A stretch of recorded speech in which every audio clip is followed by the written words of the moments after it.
뭐가 달라진 게 있죠? 이 볼에다가 마이크를 달았습니다. 왜 그랬을까요? 여기도 보고 싶어서, 여기도 보고 싶어서. 정말 그래요, 여러분. 마이크가 앞에만 딱 있으니까 고개를 꺾지를 못하겠는 거예요. 그래서 이렇게 한 번씩 쭉 돌아보고 좀 그러고자 마이크를 바꾸게 됐는데 괜찮습니까? 그래요. 여러분, 그 시간이라고 하는 것 우리 눈에 보이지는 않는데 우리의 마음을 참 이렇게 지배하는 것 같습니다. 계절도 마찬가지입니다. 날씨만 바뀌었다고 넘기기에는 우리의 마음과 몸이 많은 영향을 받는 거예요. 여러분, 더우시죠? 4월 달에 더운 도시는 대구밖에 없는 것 같아요.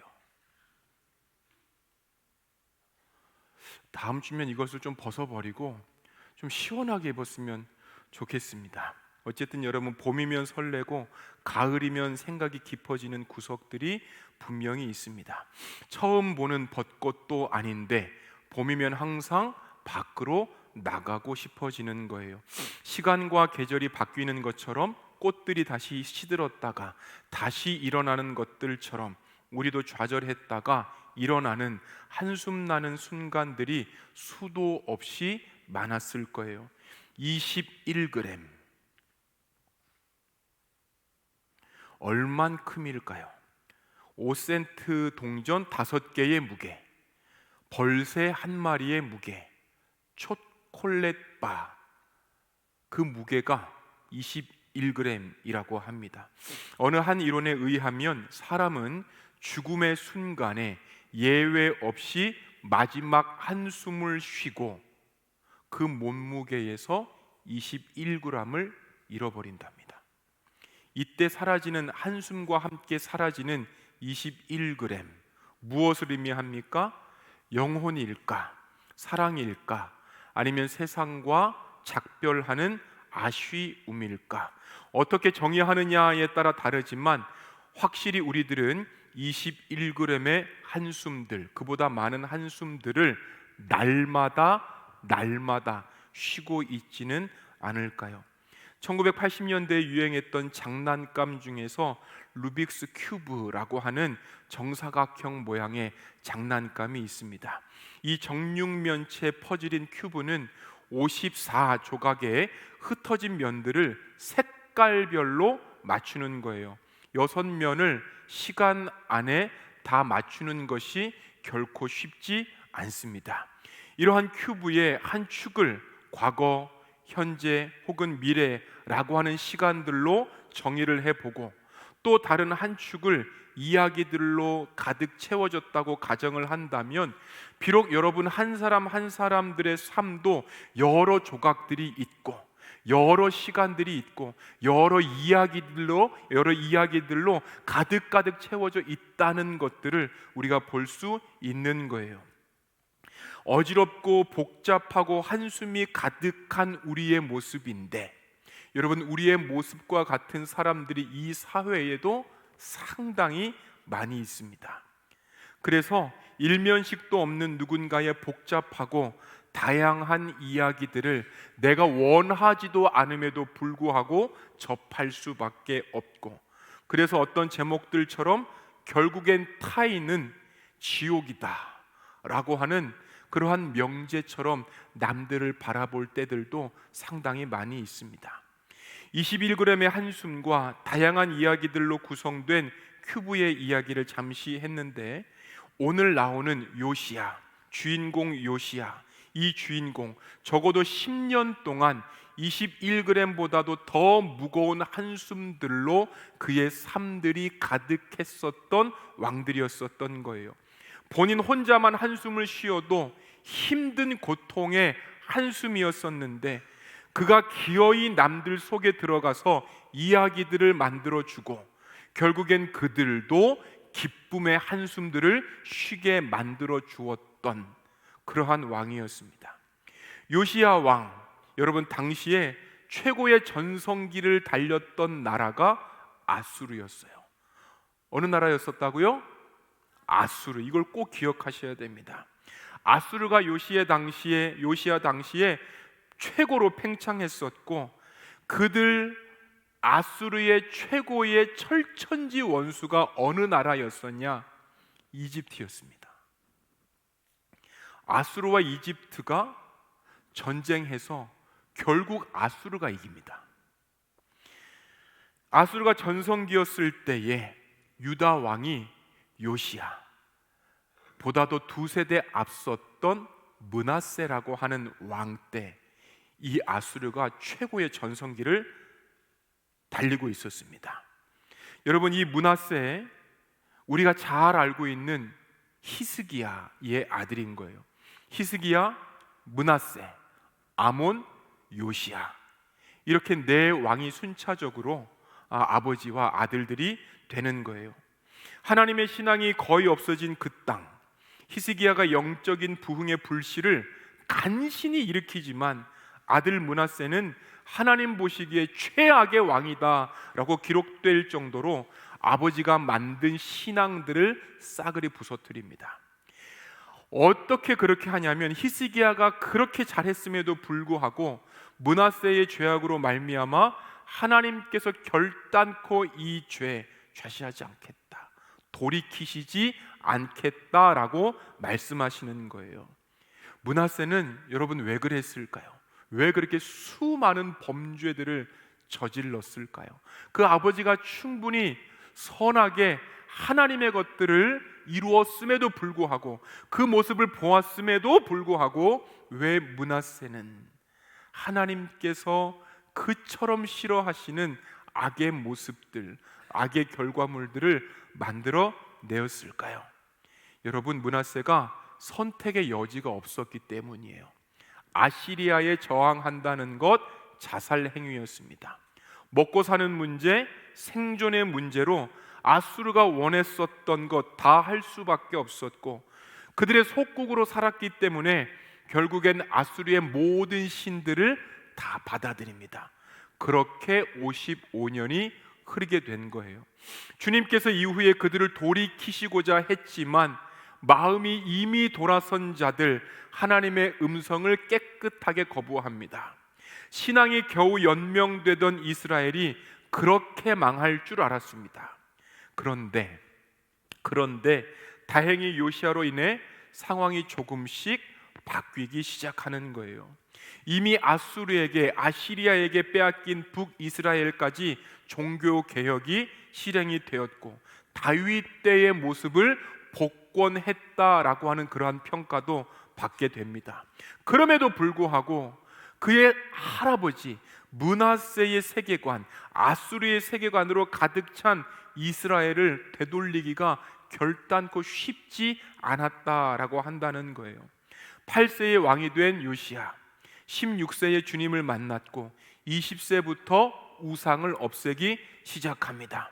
당시 제주도보다 조금 더 큰 땅이 유다 땅이었어요. 싹 다 뺏겨버리고 아주 조그만 영토, 제주도보다 조금 더 큰 영토만, 그것만 남았습니다. 이 요시야가 했던 일이 어떤 일이냐? 곳곳에 숨어있는 우상들을 찾아내고 푸른 나무 아래라면 어디든지 있어서 백성의 마음을 빼앗고 또 빼앗았던 그러한 산당들, 이러한 우상들을 추적하여서 부순 후 가루로 만듭니다. 그리고 가루로 만든 다음에 우상을 섬기던 자들, 내 아버지, 내 어머니, 내 형제들, 내 동생들, 우상을 섬기던 자들의 무덤이면 그 가루들을 싹 다 뿌렸었던 거예요. 아무 문제 없이 당연하게 섬김을 받았던 신들이 이 요시야 때문에 점점 우상이 됩니다. 그리고 결국 가루가 되어서 내 부모의 무덤, 내 친척의 무덤에 덮여졌다는 것, 여러분, 이 사실에 어느 누가 가만히 있을 수 있겠습니까? 강한 저항이 일어나지 않았을까요? 이스라엘에서 여론들과 쿠데타로 인하여서 왕들이 죽었었던 것, 자기 아버지도 그렇게 죽었다는 것, 여론에 민감해야 되는 정치가인 요시야가 모를 리 없습니다. 이러한 일들을, 이렇게 수많은 여론들, 수많은 어떤 그만하십시오라고 하는 외침들, 이러한 상황 속에서 종교적인 개혁을 계속 밀어야 붙여야 되는지, 지켜보아야 되는지, 멈추어야 되는지 가늠하지 못한 채 그렇게 21g보다 더한 한숨을 하루하루 내쉬면서 지냈을 거예요. 이후 왕 요시야는 비가 새고 먼지가 쌓인 성전도 정비합니다. 종교 개혁을 하려면 상식상 성전 정비가 우선이지 않았을까 생각해 봐요. 그런데 요시야는 그 종교 개혁의 끝에 결국 말미에 성전 개혁을 했던 거예요. 왜 그렇게 했었을까요? 아니면 그렇게밖에 할 수 없었던 이유가 있었을까요? 왜 그랬을까요? 성전이지만, 여러분, 성전이지만 그때 당시에 성전 안에 법궤, 언약궤 외에 아세라라고 하는 그러한 여신의 신상이 같이 있었기 때문이에요. 같은 장소에 아세라뿐만이 아니라 그 아세라를 기분 좋게 하려는 남자와 여자 창녀들도 가득했습니다. 그들도 아세라와 같이 이스라엘의 숭배를 받았어요. 때문에 성전의 정비가 늦추어졌습니다. 풍요, 생존의 문제, 미래의 문제만큼은 건들지 말라는, 아세라가 그런 것들을 다 관정하고 있기 때문에 이러한 생존의 문제는, 미래의 문제만큼은, 자녀의 문제만큼은 건드리지 말라는 여론들이 득세했었을 거예요. 요시야의 개혁을 가장 반대한 세력, 아세라 세력들, 큰 정치 정당이 되어버린 이 아세라 정당들에게 아들, 딸들을 바친 가족들은 무덤에, 내 아버지의 무덤에 우상들의 가루가 뿌려져도 생존과 미래와 자녀 문제만큼은 건드리지 말라고, 우리는 이제 어떻게 살아가냐고 부르짖고 탄원했을 거예요. 아세라의 정당, 이 아세라의 정당에 요시야의 친척들, 인척들은 없었을까요? 꼭 개혁을 그런 식으로 해야 되냐고, 꼭 그거 건드려야 되냐고, 꼭 그 길로 가야 되냐고, 영웅들 생각하지 말고 가만히 있어라 라고 하는 그러한 이야기들을, 그러한 권유들을 얼마나 많이 받았을까요?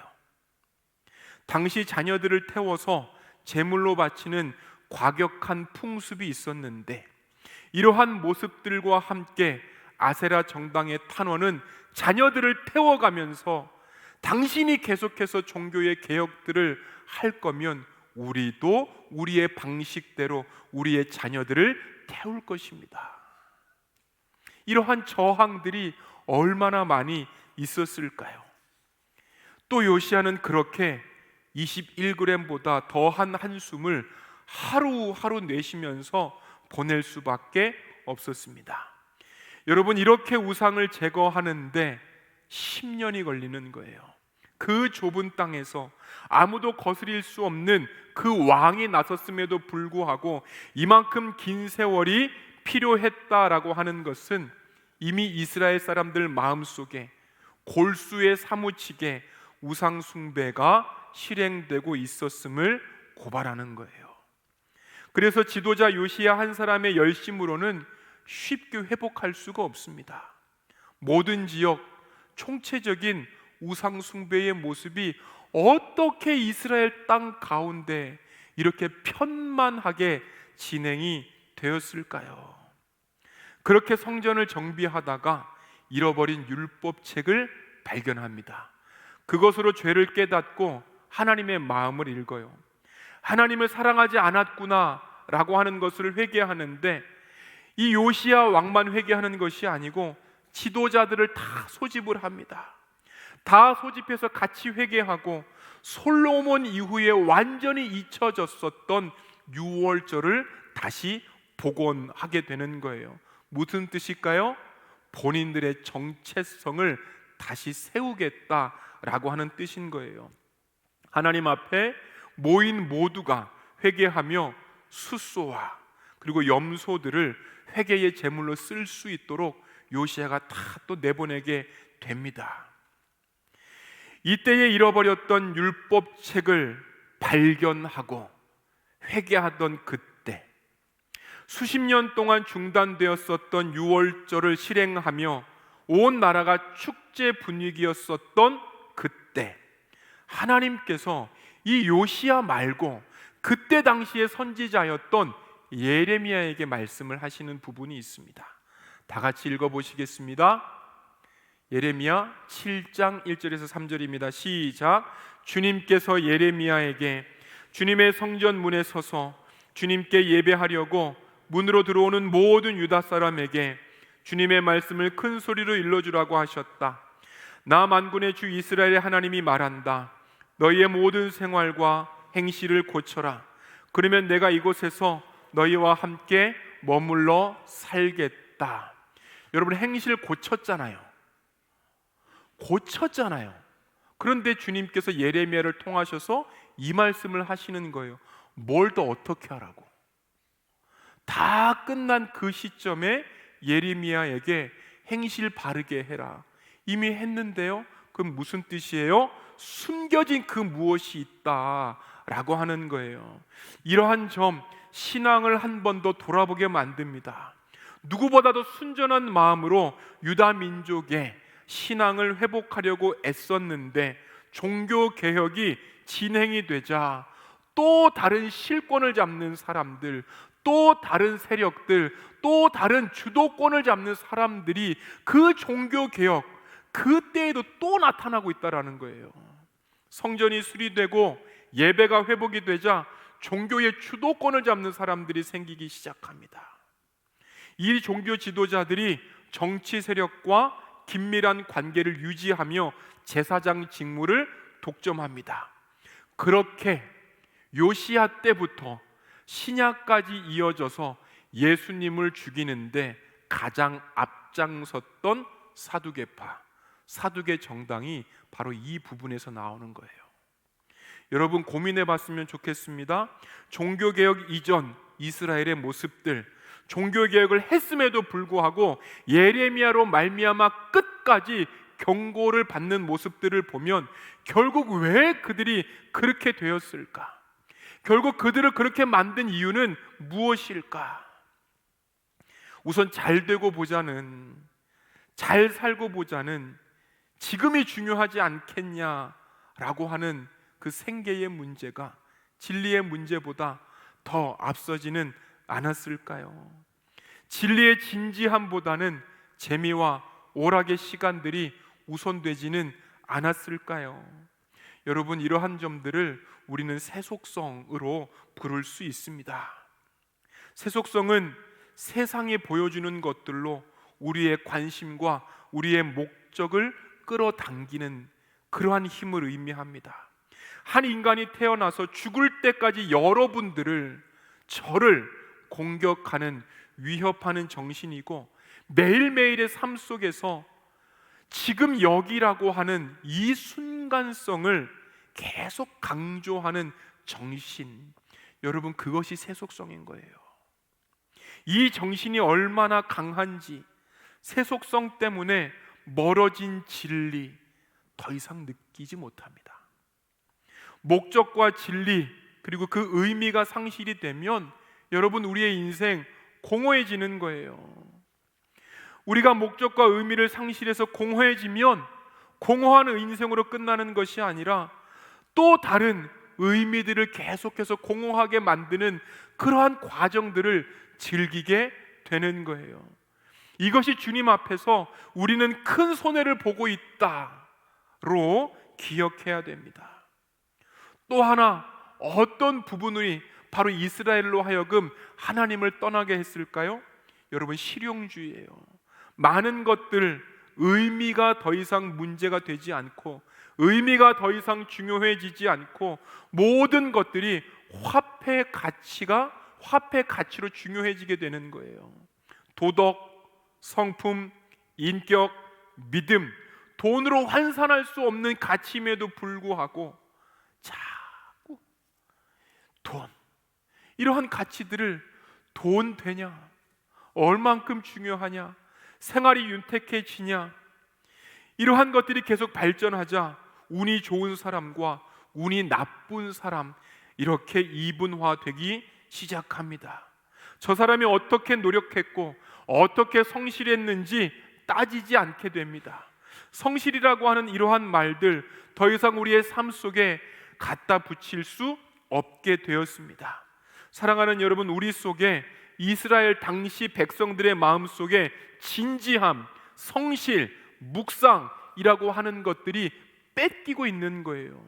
우리가 믿는 이 기독교, 우리가 믿는 하나님, 이러한 것들은요, 여러분, 진지함과 성실함이라고 하는 그 토대 위에 있다는 것을 잃지 않기를 바랍니다. 우리를 만들어 당신의 뜻으로 인도하시는 하나님, 그분은 외면할 수 없는 진지함, 외면할 수 없는 진리라는 것을 가지고 있음에도 불구하고 여러분, 우리는 자꾸 놓치고 있는 거예요. 로마의 멸망이 밖으로부터의 위협이 아니라 로마 시민들의 내의 쾌락과 부, 지금의 즐거움, 즉 진지함과 진실함이 없는 정신 상태가 결국 그들을 무너뜨렸다라고 하는 역사학자들의 지적을 우리는 기억해야 됩니다. 분명히 우상은 가치가 없는데, 가치가 없는 우상인데, 진리와 생명을 가져다 주지 않는데, 그 무엇도 건강하게 지탱시킬 힘들을 지니고 있지 않은데 이스라엘은 계속해서 선택합니다. 왜 그렇죠? 지금의 잘됨, 세속성, 실용주의, 재미, 이러한 것들을 벗어나지 못하기 때문입니다. 바로 여러분, 이 인간의 약함을 잘 아는 악한 영은 우리들의 이러한 문제, 재미, 오락, 생계의 문제에 계속 우리를 노출시키는 거예요. 그래서 우리로 하여금 하나님을 두 번째 혹은 세 번째 자리로 만들게 합니다. 이러한 현상이 옛날이나 지금이나 다르지 않습니다. 그 무엇인가를 하지 아니하면 우리 불안하잖아요. 걱정을 하지 않으면 더 걱정되는 이 시대에 많은 이들이 더 이상 주님의 말씀을 배고파하지 않습니다. 믿는 자들이라 할지라도 더 이상 주님과의 교제에 그렇게 큰 중요성을 배분하지 않습니다. 그나마 이러한 상황들이, 이러한 현상들이 개인의 신앙으로 끝나면 좋으련만 인생들이 모인 사회에서 하나님이 두 번째 되는 현상들, 하나님이 세 번째 되는 현상들이 결국 유행처럼 번지기 시작하는 거예요. 따르는 사람들이 많고 방방곡곡까지 그것의 효과가 나타나며 그것이 옳다라고 얘기하는 동역자들, 동지들이 생기기 시작합니다. 이러한 것들을 유행, 여러분, 이러한 것들을 대세, 이 모습을 따라가지 않으면 죄인 취급을 받는 거예요. 여러분, 저 때에 유행하던 가수가 있었습니다. 가수는 언제라도 많죠. 이 청년 25살 정도쯤 되는 청년들하고 이렇게 세대 차이가 많이 나는가를 좋아하는 가수의 모습을 통해서 알 수 있었습니다. 저 때에 유행하던 가수는 소방차였습니다. 웃으시는 분들이 저랑 세대가 같은 거예요. 그렇죠? 저 때에 유행했던 가수가 박남정이었습니다. 기억하시나요? 그거 아세요? 도현자매 알아요? 박남정을 어떻게 알아? 뭐 있죠. 최근에 나온 그 뭐 하나 있죠. 그 뭐죠? 그거 넷플릭스에서 나온 거 이게 박남정이에요. 박남정. 저 때에 유행했던 가수가 서태지와 아이들이에요. 그때 나왔습니다. 조금 지나자 잼 들어보셨나요? 잼? 그런 것도 있었습니다. H.O.T, 영턱스 클럽 이런 것들이 많이 있었습니다. 그때 당시에 저를 포함한 학생들이 워크맨이라고 하는 소형 카세트를 가지고 다녔습니다. 손바닥만한 거예요. 못 보셨죠? 보셨습니까? 집사님 가지고 다니셨나요? 이만한 거 가지고 다니셨나요 혹시? 이만 가지고 다니셨 부자셨네요.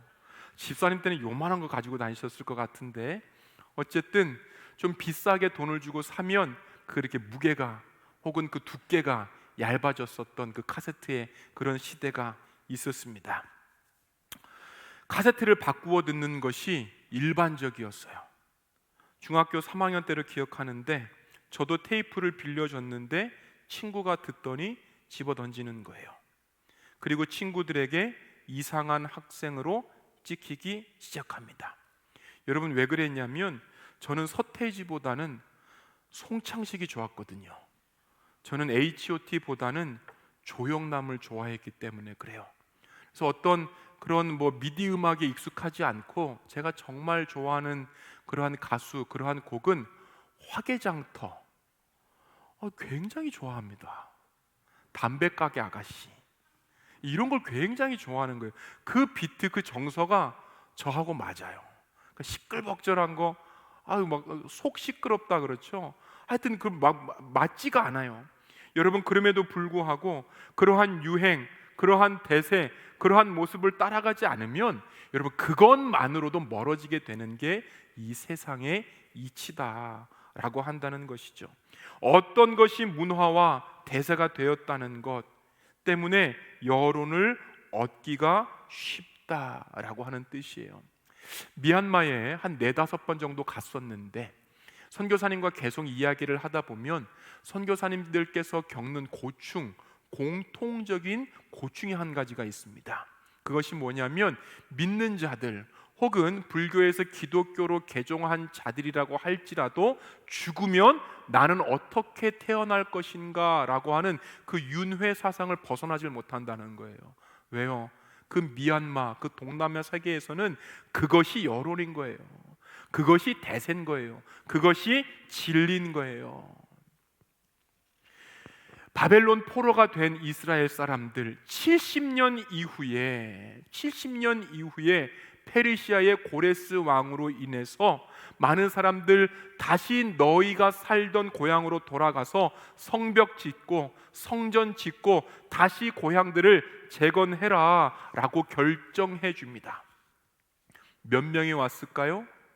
이스라엘 사람들, 남유다 사람들, 수많은 사람들이 끌려갔음에도 불구하고 페르시아에서 남유다로, 페르시아에서 이스라엘로, 페르시아에서 예루살렘으로 돌아오지를 않습니다. 몇 명이 돌아오냐? 52,000명 돌아오는 거예요. 300만 명 정도, 200만 명 정도가 끌려가는데 돌아온 사람이 52,000명 돌아오는 거예요. 무슨 뜻이죠? 페르시아에서 사는 게 유행이 돼버린 거예요. 페르시아에서 사는 게 대세가 되어버린 거예요. 여러분, 이 대세의 상황, 이러한 유행의 상황, 너무 떠나버려서 가망이 없이 이러한 상황에서 요시야가 자꾸 되돌리려고 하는 거예요. 얼마나 힘들었을까요? 분명히 이스라엘, 하나님이 세우신 나라인데 얼마나 멀어졌으면 돌아오게 하는데 그런 수많은 시간들이 걸렸을까요? 21g보다도 더 많은 요시야의 한숨이 여기에서 발생되지 않았을까요? 여러분, 지옥을 무엇이라고 생각합니까? 불구덩이? 맞습니다. 남아공에 있었을 때 그 반지의 제왕 아시죠? 반지의 제왕을 남아공에 있는 드라켄스버그라고 하는 섬에서 찍었습니다. 산세가 굉장히 심해요. 거기서 어떤 청년이 소설가의 이야기를 대비해서 들려줍니다. 지옥이라고 하는 곳은 어떤 곳입니까? 지옥이라고 하는 곳은 어떠한 곳입니까? 이렇게 좋은 자연에서, 이렇게 넓은 자연에서 혼자 있는 것이 지옥인 거예요. 광활한 공간이지만 나 혼자 있게 되는 것이 지옥입니다. 많은 이웃들이 있는데요, 내 편이 없을 때 지옥이 되는 거예요.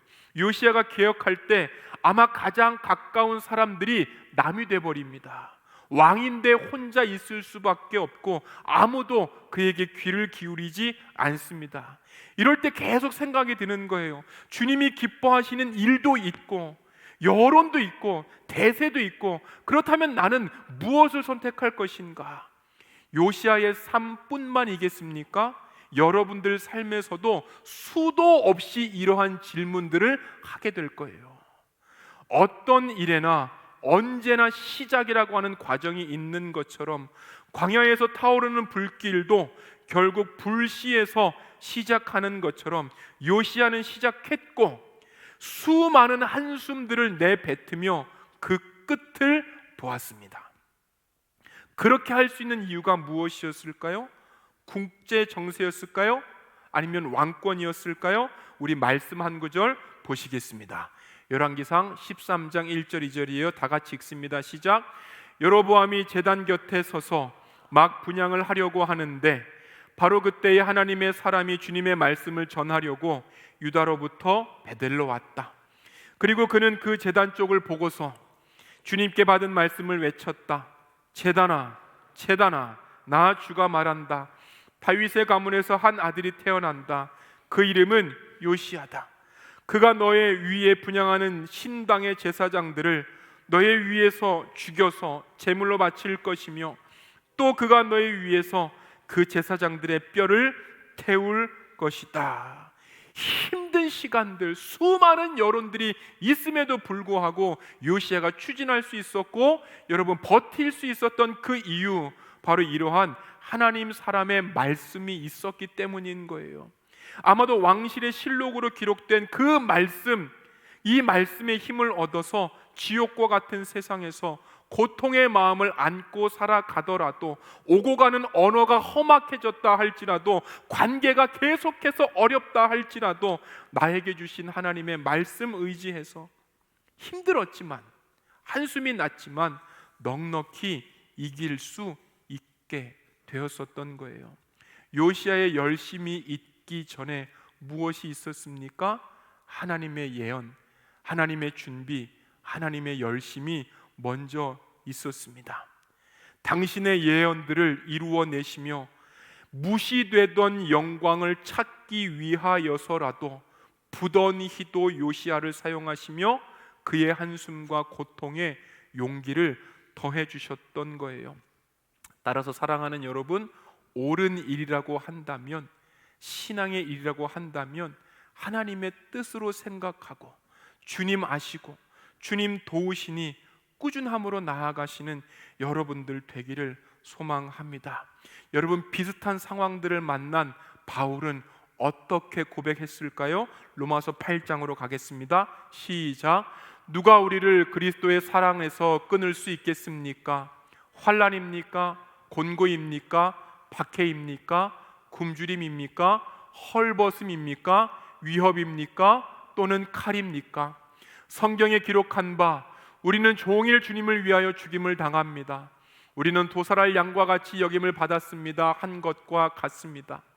그러나 우리는 이 모든 일에서 우리를 사랑하여 주신 그분을 힘입어서 이기고도 남습니다. 할렐루야, 아멘. 37절 한 절 더 읽겠습니다. 시작. 그러나 우리는 이 모든 일에서 우리를 사랑하여 주신 그분을 힘입어서 이기고도 남습니다. 요시야의 고백이었고 바울의 고백이었고, 이 다음에는 여러분의 고백이 되기를 축원합니다. 시 한 편을 같이 읽어보도록 하겠습니다. 다 같이 읽습니다. 내게 하나님의 사람을 주소서, 한 사람을, 그의 믿음이 그의 마음을 지배하는 사람을 주소서. 그러면 나는 모든 오류를 바로잡고 인류의 이름을 축복하겠습니다. 내게 하나님의 사람을 주소서, 한 사람을, 그의 혀가 하늘의 불에 접촉된 사람을 주소서. 그러면 나는 가장 어두운 밤을 밝혀 깨끗한 열망을 지는 마음들이 되게 하겠나이다. 내게 하나님의 사람을 주소서, 한 사람을, 주님의 능력 있는 한 선지자들 내게 주소서. 그러면 나는 칼이 아닌 기도로 이 땅의 평화를 가져오겠나이다. 내게 한 사람의 사람을 주소서, 한 사람을, 그가 보는 환상에 성실한 사람을 내게 주소서. 그러면 나는 무너진 당신의 성소를 재건하고 그 앞에 민족들로 무릎 꿇게 하겠나이다. 사랑하는 여러분, 수많은 큐브들과 인생들, 그 안에 담겨 있는 한숨들, 어떤 의미가 있겠습니까? 우리들의 한숨의 의미가 이런 의미였으면 좋겠습니다. 결국엔 순종했고 결국엔 해냈다. 힘들었지만 주님께서 하셨다. 힘들었지만 그래도 잘 감당했다. 이렇게 하루하루가 마무리되는, 결국 찾았다, 결국 순종했다, 결국 주님께서 나를 통하여서 하나님 당신의 일들을 하셨다라고 하는 기쁨의 한숨들이 되기를 축원합니다. 예레미야서 6장에 가보면 예레미야가 우리를 위하여 남긴 2500년 전에 안타까움이 남겨져 있어요. 하나님께서 말씀하시되 너희는 이미 있는 길, 하나님의 선한 길이 어디 있는지 알아보고 그리로 행하라.